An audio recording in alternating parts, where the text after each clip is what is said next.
നല്ല വെയിൽ കണ്ടപ്പോഴേക്കും അലക്കിയ തുണിയെല്ലാം മുകളിൽ തന്നെ വിരിച്ചേക്കാമെന്ന് കരുതിയിട്ട് ടെറസിലേക്ക് പോയതാണേ. കാലൊന്ന് വഴുക്കിയപ്പോഴാണ് ജൂഡ്സൺ പറഞ്ഞ കാര്യം ഓർത്തത്. മുകളിലേക്ക് കയറുമ്പോൾ ശ്രദ്ധിക്കണം, അവിടെ പായൽ പിടിച്ചിട്ടുണ്ട്, വീഴാനുള്ള സാധ്യതയുണ്ട്. ശരിയെന്ന് ഞാനപ്പോൾ പറഞ്ഞെങ്കിലും പിന്നെ ഞാനതങ്ങ് മറന്നുപോയേ. ഇപ്പം മുകളിലേക്ക് കയറി കാല് വഴുകിയപ്പോഴാണ് കേട്ടോ അത് ഓർത്തത്.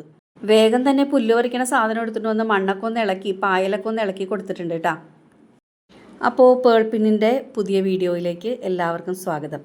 അപ്പോൾ ഇത് നമ്മുടെ മുണ്ടൻവേലി വീഡിയോയുടെ സെക്കൻഡ് പാർട്ടാണ്, കണ്ടിന്യൂവേഷനാണ്. ഫസ്റ്റ് പാർട്ടിൻ്റെ ലിങ്ക് ഞാൻ ഡിസ്ക്രിപ്ഷനിൽ കൊടുത്തേക്കാം കേട്ടോ. അപ്പോൾ കാണാത്തവരുണ്ടെങ്കിൽ കണ്ടു നോക്കണേ. നല്ല ഡ്രസ്സെല്ലാം നമ്മൾ വാഷിംഗ് മെഷീനിൽ ഇടാതെ കൈ കൊണ്ടാണ് കഴുകാറ്.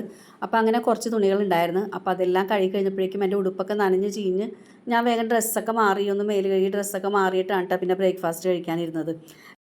ഇന്ന് ബ്രേക്ക്ഫാസ്റ്റിന് നൂഡിൽസ് ആയിരുന്നേ. അതാവുമ്പോൾ നമുക്ക് സിമ്പിളായിട്ട് ഉണ്ടാക്കാമല്ലോ. ഒറ്റ കാര്യം മാത്രം ശ്രദ്ധിച്ചാൽ മതി, മുട്ട പൊരിച്ചിടുമ്പം പൊന്നുൻ്റെ അനുവാദം കൂടെ വാങ്ങിക്കണം. ചില സമയത്ത് അവൾക്ക് മുട്ട പൊരിച്ചത് ചേർത്തോളാൻ പറയും, ചിലപ്പോൾ തിന്നാൻ നേരത്ത് തോന്നിയെങ്കിൽ മാത്രമേ ചേർക്കുള്ളൂ. അപ്പം ഞാൻ എന്ത് ചെയ്യുമെന്നറിയോ, മുട്ട പൊരിച്ചിട്ട് സെപ്പറേറ്റ് മാറ്റി വെക്കൂട്ടാ, അവൾക്ക് വേണമെങ്കിൽ മാത്രം ചേർത്താൽ മതിയല്ലോ എന്ന് ഓർത്തിട്ട്. ഭക്ഷണം കഴിച്ച് കഴിഞ്ഞപ്പോഴേക്കും ഞാൻ ഗാർഡനിലേക്ക് ഇറങ്ങിയതാണ്. ഒരുപാട് പണികളുണ്ട് കേട്ടോ അത് ഗാർഡനിൽ ചെയ്യാനായിട്ട്.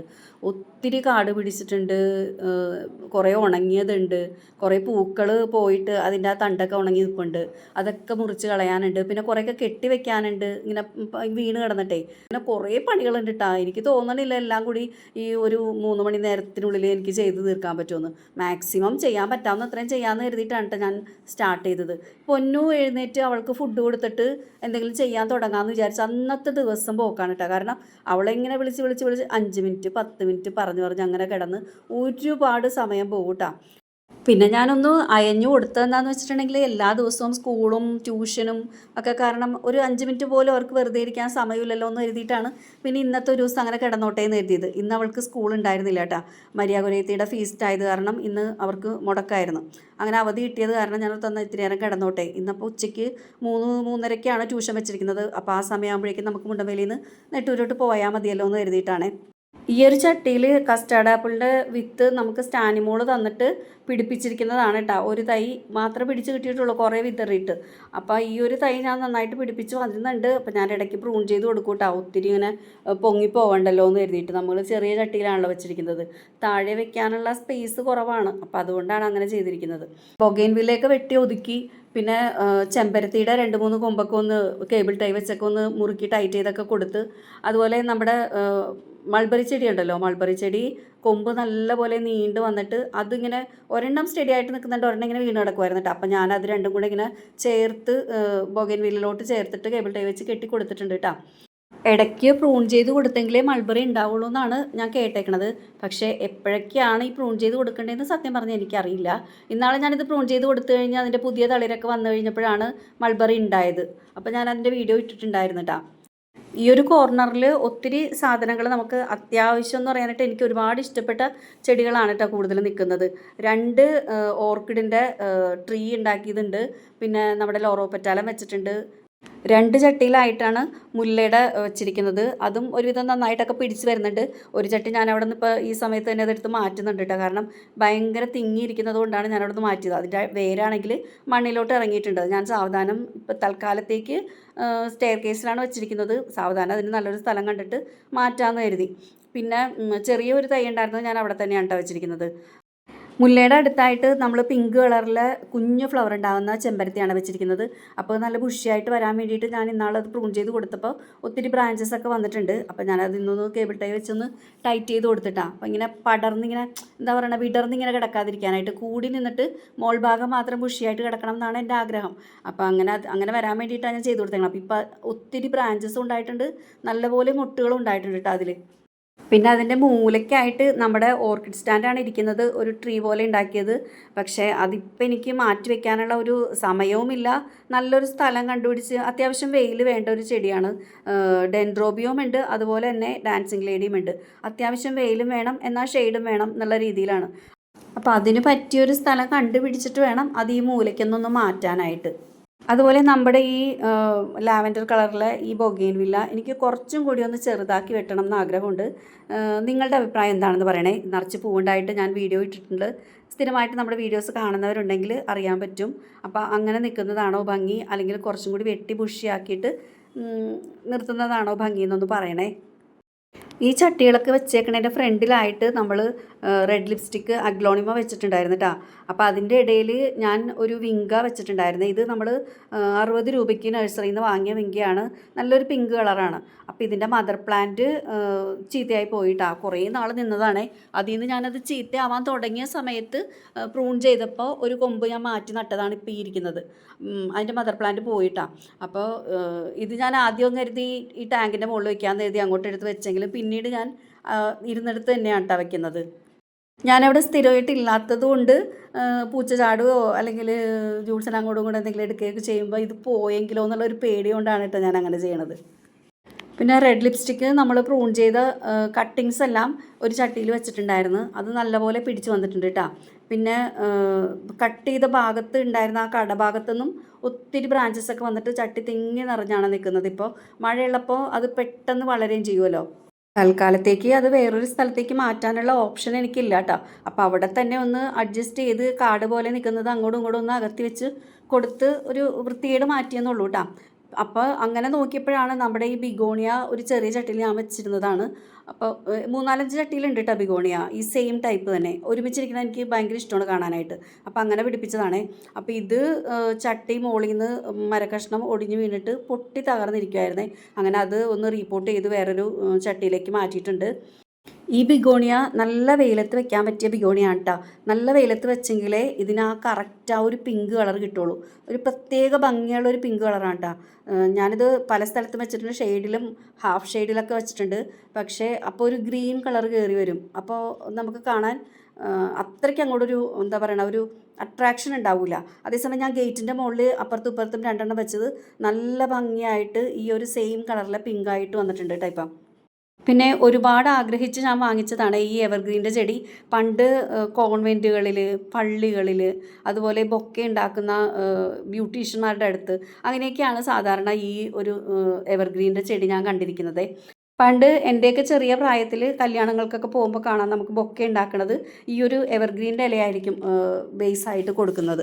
അതിൻ്റെ മുകളിലോ ഇങ്ങനെ ചെണ്ട് കിടക്കുന്നത് പോലെ അങ്ങനെ തൂങ്ങി കിടക്കുന്നത് പോലെയൊക്കെയാണ് അന്ന് ബൊക്കെയൊക്കെ ഉണ്ടാക്കിയിരുന്നത്. ഇന്നത്തെ പോലെ റൗണ്ടായിട്ട് ഇങ്ങനെ കയ്യിൽ പിടിക്കുന്ന കുഞ്ഞു ബൊക്കകളൊന്നും ആയിരുന്നില്ലല്ലോ. അപ്പോൾ അന്ന് തുടങ്ങി എനിക്ക് ഈ എവർഗ്രീൻ്റെ ചെടി ഭയങ്കര ഇഷ്ടമായിരുന്നു കേട്ടോ. അപ്പോൾ അങ്ങനെ ഒരു തവണ നഴ്സറി പോയപ്പോഴേക്കും അങ്ങനെ കിട്ടി. ഞാനത് അപ്പം തന്നെ വാങ്ങിച്ചുകൊണ്ട് വരികയും ചെയ്തിട്ടാ. നമ്മൾ കടവന്ത്രൻ നഴ്സറിയിൽ നിന്നാണ് വാങ്ങിയതെന്നാണ് എൻ്റെ ഓർമ്മ. പിന്നെ ഈ റോസിൻ്റെ ചെടിയിൽ ഒരു മഞ്ഞ റോസ് നമ്മൾ തൃപ്പൂണിത്തുറയിൽ നിന്ന് വാങ്ങിച്ചത് അത് പോയിട്ടാണ്. 3 വാങ്ങിച്ചതിൽ 2 ഉണ്ടായിരുന്നു മഞ്ഞയും പിന്നെ ഒരു വേറൊരു കളറും കൂടി എനിക്ക് പിടിച്ച് കിട്ടിയതാണ്. മൂന്നാമതൊരു കളർ ഉണ്ടായിരുന്നത് കുറച്ച് ദിവസം കഴിഞ്ഞപ്പോൾ തന്നെ ഉണങ്ങിപ്പോയായിരുന്നു കേട്ടോ. അപ്പോൾ ഈ മഞ്ഞയിൽ എനിക്ക് ഈ അടുത്ത് പൂവുണ്ടായതാണ്. പക്ഷേ ഞാൻ ഇപ്രാവശ്യം ചെന്നപ്പോഴേക്കും മഞ്ഞ ഉണങ്ങി നിൽക്കണതാണ് കേട്ടോ കണ്ടത്. അപ്പോൾ ഞാൻ ചട്ടിയിൽ നിന്ന് എടുത്ത് കളഞ്ഞിട്ടില്ല, അതങ്ങനെ തന്നെ വെച്ചിട്ടുണ്ട്. ചിലപ്പോൾ പിടിച്ച് കിട്ടാനും മതി, ഇടയ്ക്കൊന്ന് പൊടിച്ച് വരാനും മതി. അപ്പോൾ ആ ഒരു വിശ്വാസത്തിൽ ഞാനത് കളയാതെ അങ്ങനെ തന്നെ വെച്ചിട്ടുണ്ട് കേട്ടോ. പിന്നെ നമ്മുടെ ഈ ബ്ലീഡിങ് ഹാർട്ട് ഉണ്ടല്ലോ, അതിലൊരു കുരുവി വന്നിരുന്നപ്പോഴേക്കും പൊന്നു വേഗം ഓടി വന്നിട്ട് അതിൻ്റെ വീഡിയോ എടുത്തതാണ് കേട്ടോ. ഇടയ്ക്കിടയ്ക്ക് ഇങ്ങനെ കുറേ വരാറുണ്ട് കേട്ടോ. ചിലപ്പോൾ 3-4 ഒരുമിച്ച് വന്നിരുന്ന് ഇതിൻ്റെ തേൻ കുടിക്കാനായിട്ട് വരുവേ. ഭയങ്കര കലപില എന്നുള്ള സ്വരം ഉണ്ടാക്കിയിട്ടായിരിക്കും കേട്ടോ ഇത് വന്നിരിക്കുന്നത്. നമ്മളതിൻ്റെ വീഡിയോ എടുക്കാമെന്നോ അല്ലെങ്കിൽ ഒരു ഫോട്ടോ എടുക്കാമെന്നോ വിചാരിച്ചു കഴിഞ്ഞാൽ ഒന്ന് വെറുതെ ഒന്ന് ശ്വാസം വിട്ടാൽ മതി, അപ്പം തന്നെ ഇതെല്ലാം കൂടെ പറന്ന് പോയി കളയും. എനിക്ക് ഒരുപാട് തവണ പറ്റിയിട്ടുണ്ട് കേട്ടോ. ഈ വെരിഗേറ്റഡ് സ്പൈഡർ പ്ലാന്റിൻ്റെ കുറേ തൈകൾ നമ്മൾ വേറെ സ്ഥലത്തൊക്കെ പിടിപ്പിച്ചതായിരുന്നു. പക്ഷേ ഈ മഴക്കാലം വന്ന് ഞാനിവിടെ നോക്കാനില്ലാത്തതുകൊണ്ടാണെന്നൊക്കറിയാം അത് 2-3 പോയിട്ടുണ്ട് കേട്ടോ. അപ്പോൾ ഈ ഒരെണ്ണം നന്നായിട്ട് നിൽപ്പുണ്ട്. പക്ഷെ അതിൽ വേര് തിങ്ങിയിട്ട് ആ ചട്ടി പൊട്ടി പൊളർന്നിരിക്കണമായിരുന്നേ. കയ്യോടെ അതും കൂടി ഒന്ന് റിപ്പോർട്ട് ചെയ്തായിരുന്നേ. അപ്പോൾ വേറെ ഒരു ചട്ടി നമ്മൾ വിങ്കയുടെ ട്രീ ഉണ്ടാക്കാൻ വേണ്ടി വെച്ചതിൽ ഒരെണ്ണം ചീത്തയായി പോയിട്ടുണ്ടായിരുന്നു. അപ്പോൾ അതിൻ്റെ ചട്ടി ഇത്തിരി വലിയതായത് കാരണം ഞാൻ അത് എടുത്തുകൊണ്ട് വന്നിട്ട് അതിൽ ഇത് നട്ടതാണ് കേട്ടോ, ഈ സ്പൈഡർ പ്ലാന്റ്. അപ്പോൾ അത്രയും ചെയ്തപ്പോൾ തന്നെ ഉച്ചയായി, 1 മണി 1:15 ആയി. അപ്പോൾ തന്നെ ജൂൾസൺ ഊണ് കഴിക്കാൻ വന്ന് വേഗം ആ ടാങ്കിൻ്റെ മുകൾ ഭാഗം മാത്രം ഒന്ന് അഴുക്കൊക്കെ കളഞ്ഞൊന്ന് ക്ലീനാക്കി ഇട്ടിട്ട്, അല്ലെങ്കിൽ പിന്നെ ഞാൻ മറന്നും പോവും, പിന്നെ ആ മണ്ണൊക്കെ അതിൻ്റെ ഉള്ളിലോട്ടും പോകും. അങ്ങനെ വേഗം അതൊന്ന് കഴുകിയിട്ടിട്ട് കൈയും കാലം കഴിഞ്ഞ് ഞാൻ അകത്ത് കയറി ഫുഡ് കൊടുക്കാനായിട്ടാ. പിന്നെ അത് കഴിഞ്ഞ് ഭക്ഷണം കഴിച്ച് കഴിഞ്ഞ് വന്നു കഴിഞ്ഞപ്പോഴാണ് അടുത്ത പണി ചെയ്തത്. അപ്പം ഞാൻ ജൂൾസൺ വന്നതല്ലേ, ജൂൾസനോട് ഞാൻ വേഗം പറഞ്ഞാൽ ആ വേസ്റ്റ് കിടക്കുന്നത് ഒന്ന് പുറത്തോട്ടൊന്ന് കൊണ്ടുപോയി കളയെന്ന് പറഞ്ഞപ്പോഴേക്കും ആദ്യം വൈകുന്നേരം കളയാമെന്നൊക്കെ പറഞ്ഞെങ്കിലും അപ്പം തന്നെ കൊണ്ടുപോയി എടുത്ത് കളഞ്ഞിട്ടാ. അപ്പോൾ അതിൽ നിന്ന് കുറച്ച് കട്ടിങ്സ് ഞാൻ സീമയ്ക്കും മോൾ ചേച്ചിക്കും വേണ്ടി കൊണ്ടുവന്നിട്ടുണ്ട്. ബൊഗൈൻവില്ല ഉണ്ട്, അതുപോലെ അഗ്ലോണിമയുടെ ഉണ്ട്, പിന്നെ നമ്മുടെ ബ്ലീഡിങ് ഹാർട്ടിൻ്റെയും 2-3 കൊമ്പ് ഞാൻ കൊണ്ടുവന്നിട്ടുണ്ട് കേട്ടോ. ഈ ലാവൻഡർ ബൊഗെയിൻവില്ല പിടിച്ചു കിട്ടാനായിട്ട് ഭയങ്കര പാടാണ് കേട്ടോ. എനിക്ക് പിടിച്ചു കിട്ടിയത് ഞാൻ 3-4 പ്രാവശ്യം ട്രൈ ചെയ്തതിന് ശേഷമാണേ. പിന്നെ നമ്മുടെ വൈറ്റ് ബ്ലീഡിങ് ഹാർട്ട് ഉണ്ടല്ലോ, അത് കുട പോലെ വെച്ചത്, അത് നന്നായിട്ട് തന്നെ നിൽക്കുന്നുണ്ട്. പക്ഷേ എന്താണോ ആ കുടയുടെ ആ മൂടി പോലത്തെ ഇത് വെച്ചിട്ടില്ലേ, അതുകൊണ്ടാണോ എന്നറിയില്ല, അതിൻ്റെ കടയിലോട്ട് വെള്ളം അധികം അങ്ങനെ വീഴാറില്ല. അപ്പോൾ അതൊന്ന് വാടി നിൽക്കണ കണ്ടപ്പോഴേക്കും അതിൻ്റെ മോൾ ഭാഗമൊക്കെ ഒന്ന് പ്രൂൺ ചെയ്ത് കൊടുത്ത് കുറച്ച് വെള്ളമൊക്കെ ഒഴിച്ച് കൊടുത്തിട്ട് പിന്നെ അടുത്ത പണി നമുക്ക് ഈ നമ്മുടെ വിങ്കാപ്പാത്ത് റിയോ പാത്തായി മാറി. റിയോ പാത്ത് ഇപ്പം റിയോ മാത്രമായിട്ട് അതിൻ്റെ പാത്തില്ലാണ്ട് റിയോ മാത്രമായിട്ടാണ് ഇപ്പോൾ നിൽക്കുന്നതെന്ന് പറയാം. അപ്പോൾ ജൂഡ്സൺ എന്നോട് കുറച്ച് ദിവസമായി പറയണേ ഇതിൻ്റെ തിക്നെസ് ഇത്തിരി കുറയ്ക്ക്, എന്തെങ്കിലും കയറി ഇരുന്ന് അറിയൂലല്ലോ എന്ന്. അപ്പോൾ ഒരു ശനിയാഴ്ച വൈകുന്നേരം, ഇപ്പോൾ വൈകുന്നേരമാണ് ട്യൂഷനെങ്കിൽ 6:30-6:45 ആവും കഴിയുമ്പോൾ. അത് കഴിഞ്ഞ് ഓട്ടോ പിടിച്ച് വന്നു കഴിയുമ്പോൾ തന്നെ ഇവിടെ എത്തുമ്പോൾ രാത്രിയാവും. പിന്നെ ഞായറാഴ്ച ഒരു ദിവസം രാവിലെ പള്ളിയിൽ പോയി കാറ്റീസൊക്കെ കഴിഞ്ഞ് വരുമ്പോൾ ഉച്ചയാവും ഫുഡൊക്കെ ഉണ്ടാക്കി കഴിയുമ്പോഴേക്കും. പിന്നെ അന്നത്തെ ദിവസം നമുക്ക് ഇത്രയും കാര്യങ്ങളൊന്നും ചെയ്യാനുള്ള സമയം ഉണ്ടാവാറില്ല കേട്ടോ. അപ്പോൾ അതുകൊണ്ടാണ് ഇത്തവണ ശനിയാഴ്ച നമ്മൾ വന്നു, മൺഡേ ആണ് പോകുന്നത്. അപ്പോൾ അതുകൊണ്ട് കുറച്ചധികം സമയം കിട്ടിയല്ലോ. അപ്പോൾ ഞാൻ അഡ്ജസ്റ്റ് ചെയ്ത് പറ്റാവുന്ന അത്രയും കാര്യങ്ങൾ ചെയ്ത് തീർത്തിട്ട് പോകാമെന്ന് കരുതിയിട്ടാണ്. അപ്പം ഞാൻ കത്തി കൊണ്ട് ഇതിൻ്റെ ഒരു പകുതി ഭാഗം വെച്ച് ഞാനങ്ങനെ വെട്ടി തിക്നെസ് കുറച്ചിട്ടാ. പിന്നെ ആ വഴിയിലുണ്ടായിരുന്ന പുല്ലും കൂടി ഞാൻ പറിച്ച് കളഞ്ഞിട്ടുണ്ടായിരുന്നേ. നമ്മളെപ്പോഴും നടക്കാത്തത് കൊണ്ട് പെട്ടെന്ന് അങ്ങോട്ട് പുല്ല് പിടിക്കും കേട്ടോ. ഇപ്പം പോരാത്തതിന് മഴയും കൂടി പെയ്യുന്നുണ്ടല്ലോ. ഞാനിത് ചെയ്തുകൊണ്ടിരിക്കുമ്പോഴേക്കും 2:30 മണിയായിട്ടാണ്. പിന്നെ ഒരു വായു പിടുത്തമായിരുന്നു. പെട്ടെന്ന് ഇത് തീർത്ത് ഇവിടെ ഒന്ന് അടിച്ചിട്ടിട്ട് പിന്നെ ഫ്രണ്ടിലെ മിറ്റവും കൂടി അടിച്ചിട്ടിട്ടാണ് കേട്ടോ ഞാൻ വേഗം കുളിക്കാനായിട്ട് പോയത്. പക്ഷേ കുളിച്ച് കഴിഞ്ഞിട്ടും പിന്നെ എനിക്ക് പണിയുണ്ടായിരുന്നു. കാരണം മുകളിൽ ഞാൻ തുണി ഇട്ടിട്ടുണ്ടായിരുന്നു. അതൊക്കെ നല്ലപോലെ ഉണങ്ങിയിട്ടുണ്ടായിരുന്നു കേട്ടോ. നല്ല ഡ്രസ്സ് ഞാനങ്ങനെ സാധാരണ വെയിലത്ത് ഇടാറില്ല. പക്ഷേ ഇപ്പം നമുക്ക് സമയമില്ലാത്തത് കൊണ്ടും പിന്നെ ജൂഡ്സനെ ഞാൻ ഏൽപ്പിച്ചിട്ട് പോകുമ്പം ചിലപ്പോൾ 2-3 ദിവസമൊക്കെ കഴിയുമ്പോഴായിരിക്കും ഒന്ന് എടുത്തു വെക്കാനോ മടക്കി വെക്കാനോ ഒക്കെ ജൂഡ്സനെ കൊണ്ട് പറ്റണത്. അതുകൊണ്ട് ഇവിടുത്തെ ക്ലീനിങ് കഴിഞ്ഞ് ഫ്രണ്ടിലും കൂടി അടിച്ചു വാരിയിട്ട് ചവറൊക്കെ കൊണ്ടേ കളഞ്ഞിട്ട് പിന്നെ ഞാൻ വേഗം പോയി കുളിച്ചിട്ടാണ്. അപ്പോഴേക്കും കറണ്ട് പോയായിരുന്നു. പിന്നെ ഒരു എന്താ പറയണ, ഒരു വെപ്രാളം പിടിച്ചിട്ടുള്ള പണിയായിരുന്നു. അങ്ങനെ പെട്ടെന്ന് തന്നെ ഞാൻ ഇന്നിട്ട് ഡ്രസ്സും കൂടി ഒന്ന് കഴുകി അത് കഴിഞ്ഞ് ഞാൻ കുളിച്ച് മുകളിൽ പോയി തുണിയൊക്കെ എടുത്തുകൊണ്ട് വന്ന് എല്ലാം മടക്കി അലമാരിയിൽ എടുത്ത് വെച്ചേ. ഇനിയിപ്പോൾ ഇവിടെ കാറ്റിസത്തിന് പോകുന്നതുകൊണ്ട് എല്ലാ ആഴ്ചയിലും ഇങ്ങോട്ട് വരേണ്ടി വരും. എങ്കിലും ചില ഞായറാഴ്ചകളിൽ എന്തെങ്കിലും സാഹചര്യത്തിൽ മുടങ്ങേണ്ടി വന്നു കഴിഞ്ഞാൽ ചിലപ്പോൾ 2 ആഴ്ച കൂടിയായിരിക്കും നമ്മൾ ഇങ്ങോട്ട് വരണത്. അതൊക്കെ കൊണ്ട് എല്ലാം ഒന്ന് ഒതുക്കിയിട്ടൊക്കെ പോവുകയാണെങ്കിൽ നമുക്ക് സമാധാനത്തിൽ സന്തോഷത്തിൽ പോവാമല്ലോ. പിന്നെ അടുത്ത തവണ വരുമ്പോഴാണെങ്കിൽ നമുക്ക് ഒത്തിരി പണികളുണ്ടെന്നുള്ള ഒരു ചിന്തയും ഉണ്ടാവില്ലല്ലോ. കഴിഞ്ഞ തവണയൊന്നും വന്നിട്ട് കഴിഞ്ഞ ആഴ്ച വന്നപ്പോഴും എനിക്കൊന്നും മുറ്റടിക്കാൻ പോലും സമയം കിട്ടിയില്ല കേട്ടോ. കാരണം വന്നതേ രാത്രി ആയപ്പോഴാണ്. അപ്പോൾ രാത്രിയിലത്തേക്കുള്ള ഫുഡ് ശരിയാക്കണമായിരുന്നു. രാവിലെ എഴുന്നേറ്റ് പള്ളിയിൽ പോകുന്നതിന് മുമ്പ് ഫുഡ് ഉണ്ടാക്കി രാവിലെ പള്ളിയിൽ പോയി കഴിഞ്ഞ് വന്നു കഴിയുമ്പോഴേക്കും നല്ല നട്ടുച്ചയാവും.